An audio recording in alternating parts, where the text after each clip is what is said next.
forte, porque eu vou ter, de um lado, a tradição oral. Os sambistas são o legado da Mãe África. Os sambistas são os expoentes, né, da cultura popular de resistência que se desenvolveu ao longo do século XX, nas grandes cidades do país e nas menores cidades também, e que trazem consigo esse legado da Mãe África, de essa manifestação rítmica, coreográfica, né? Que se contrapõe, do outro lado, à cultura letrada. E isso, no Brasil, por si só, já é um problema, porque nós não somos uma nação hispano-americana, em que, por conta do projeto da coroa espanhola, tinha a cidade letrada como o seu grande polo irradiador da conquista, porque tudo era conquista, mas uma planejou a conquista. Uma foi ladrilheira, como diria Sérgio Buarque de Holanda, outra foi semeadora, né? Como é o caso do Brasil, é o caso da cultura da Casa Grande e Senzala, que foi se espalhando pelo território, sugando o território, sem ter na urbe e na universidade uma referência. Nunca foi, não por acaso. A UFRJ completou agora 100 anos, a UERJ completou 70 anos, e isso não é nada diante do mundo hispano-americano. Nós sabemos, a Universidade, por exemplo, de São Domingo, né, de Santo Domingo, ela tem bula papal em 1538 e começa a funcionar na década de 1550. É uma loucura isso. Você comentou aí, eu fui professor, de fato, convidado da Universidade de La Habana, né, em Cuba, na capital cubana. Essa universidade é de 1728. Portanto, é outro trato com a cultura letrada nesses países. Eu não vou nem falar da Argentina, uma cidade que, no século passado, ao final do século passado, quando eu lá estive fazendo minha pesquisa de mestrado e doutorado, ela tinha 500 livrarias. Hoje não tem isso tudo, mas possuía 500 livrarias, que era o número de estabelecimentos no Brasil. Ou seja, isto aqui nunca foi a terra da cultura letrada, né? E, por exemplo, quantos analfabetos havia no Brasil em 1930? 60% da população. Quantos analfabetos havia na Argentina em 1930? 6,64% da população. Em 1940, nós ainda tínhamos mais de 50% da população analfabeta. É por isso que as vendagens de livros recordistas eram poucas para o Brasil. Há quase 100 anos, no ano da Semana de Arte Moderna, vejam, Semana de Arte Moderna, quem mais vendia livros no Brasil não era Manuel Bandeira, não era Mário de Andrade, não era nenhum desses, era Monteiro Lobato. E Monteiro Lobato vendeu, em 1922, com toda a sua produção adulta e infantil, 109.500 livros. Isso significa que o nosso recordista, que falava de temas do interior também, em Urupês e outras obras, né, ele demonstrava que ainda não tínhamos consolidada essa cidade letrada, que eu tenho até dúvidas se ela se consolidou até hoje. Então, esse incipiente desenvolvimento da literatura, do samba, deve ser motivo de consternação? Sim e não. Porque se não tínhamos universidades e livrarias de sobra, nós, em contraponto, em compensação, desenvolvemos mais de 500 grandes compositores no século XX.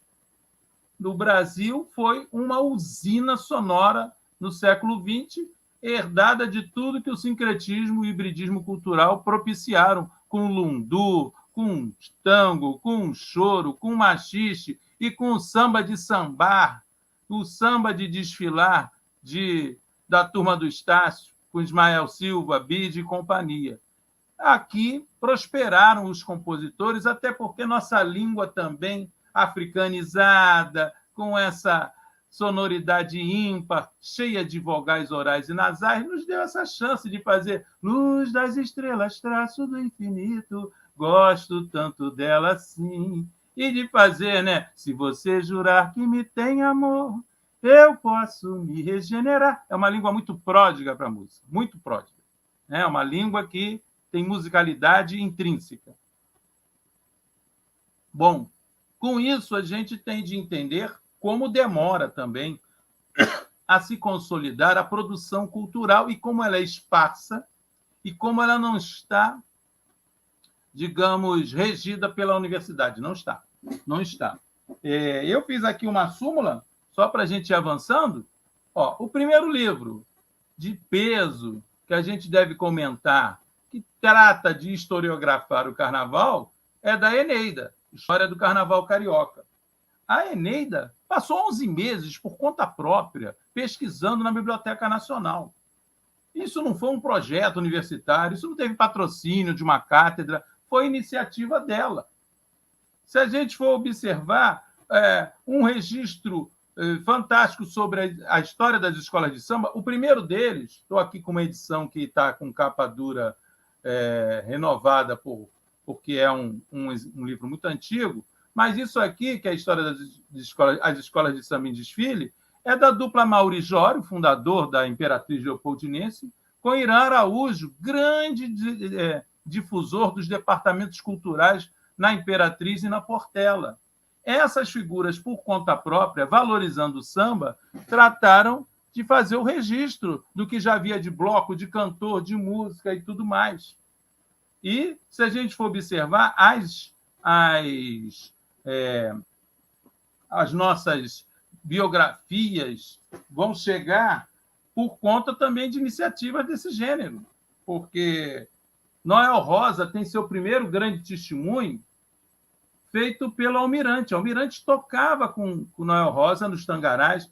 Almirante tinha programa de rádio, foi uma figura seminal na história da radiofonia brasileira, na história dos programas sobre música no rádio brasileiro, e ele faz esse primeiro registro sobre Noel, que só em 1990 vai ter, sob os auspícios de uma universidade, que é a UNB, este livro aqui magistral, que todos conhecem com certeza, que é Noel Rosa, uma biografia da dupla João Máximo, que não era professor, era um jornalista, e Carlos Didier, este sim, músico, professor de música, que tinha um acervo inconcebível sobre a produção musical de Noel e de seus pares, né?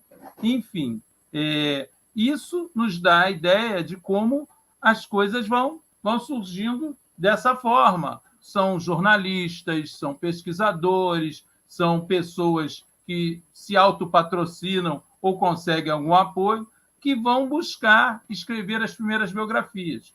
Falei de Noel, olha aqui outra biografia importante de uma figura que ajudou a difundir o samba como ninguém, né? Embora tenha sido uma polivalente, que é Carmen Miranda. Quem faz a grande biografia de Carmen Miranda é Rui Castro, que é um biógrafo profissional fantástico, que faz biografia da Bossa Nova, de Nelson Rodrigues, do Garrincha, né? Incluindo a Elza Soares como em parte da biografia. Enfim, são as referências que nós temos.